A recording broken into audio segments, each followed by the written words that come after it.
जैसे ही मथुरा पहुंचे तो सभी यमुना बाग में रुके हुए हैं। कुछ ब्रजवासी भी साथ में गए और जैसे ही मेरे गोविंद मथुरा में पहुंचे तो उनका बहुत प्रकार से स्वागत हुआ। वैसे तो कंस ने मना कर दिया कि कृष्ण बलराम आ रहे हैं, उनका कोई स्वागत मत करना। लेकिन मथुरा वासियों को जब पता चला गोविंद आ रहा है तो उन्होंने भगवान का बहुत प्रकार से स्वागत किया।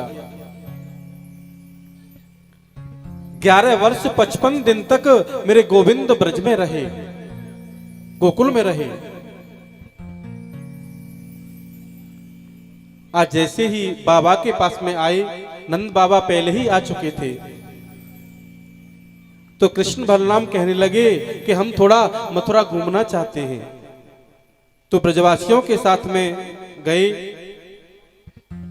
तो छोटे छोटे ब्रजवासी है ना, कन्हैया से कहने लगे लाला एक बात कहना चाहे। बोले बोलो। देखो मथुरा में हमारा कितना स्वागत है रहे। बोले हाँ। तो भैया देखियो हमारे वस्त्र तो फटे हैं। तो कृष्ण और बलराम के साथ में यमुना जी के किनारे गए। वहां पर कंस के वस्त्र कुछ धोबी धो रहे थे। जाकर के उनसे वस्त्र मांगे तो उन्होंने भगवान को उल्टा जवाब दिया, तो भगवान ने उनका उद्धार कर दिया। सभी ब्रजवासियों ने उसमें से वस्त्र पहन लिए, लेकिन छोटे छोटे ब्रजवासी वस्त्र थोड़े बड़े थे। वो लाला देखिए हमको तो बड़ी शर्म आ रही है। तो दर्जी से जाकर के उन वस्त्रों को सही कराया कि ततः सुदाम्नो भवनम मालाकारस्य जन्मतुः। जैसे ही आगे चले तो सुदामा नाम के माली ने भगवान को माल्यार्पण किया।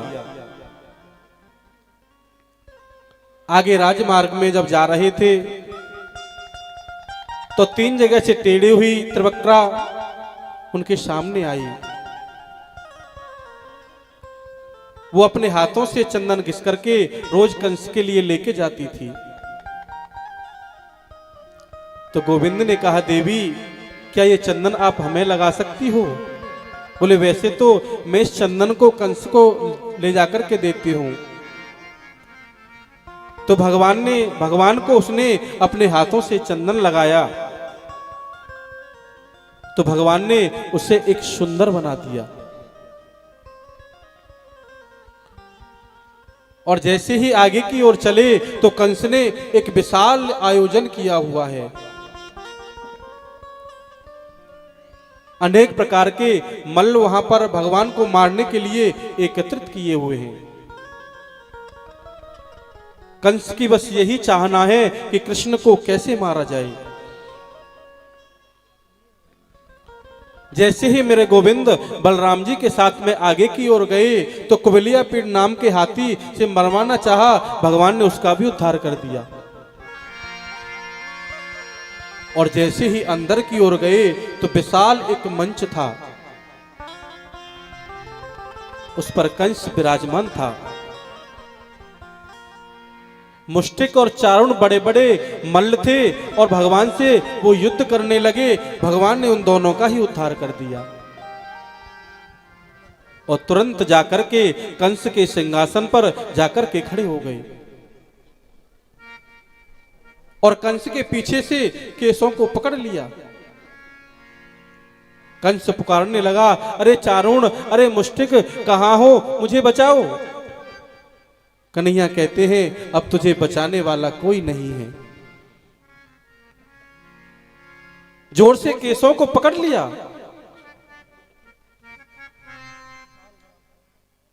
कंस कहता है कि कन्हैया छोड़, मेरे केसों में दर्द हो रहा है। भगवान कहते हैं याद कर वो दिन जिस दिन तू मेरी माँ को विदा करने के लिए जा रहा था, उस दिन तूने मेरी माँ के पीछे से केसों को पकड़ा था।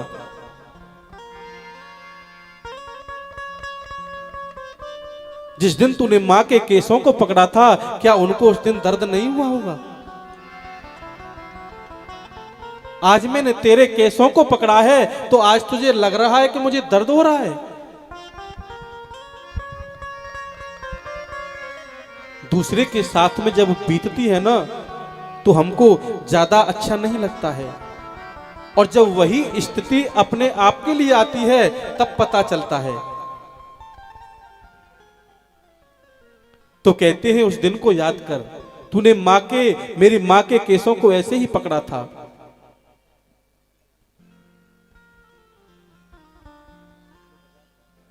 और तुझे आज कुछ कहने की आवश्यकता नहीं है। जीवन भर व्यक्ति यही प्रार्थना करता है कि जब मेरा मरने का समय आए तो हे गोविंद, एक नाम मेरे मुख से निकलना हो। बस जिंदगी भर हम बस यही याचना करते हैं। और मामा जी, मैं तो आपके सामने खड़ा हूं। थोड़ी सी ही देर में भगवान ने कंस का उद्धार कर दिया। बोलिए कृष्ण कन्हैया लाल की जय।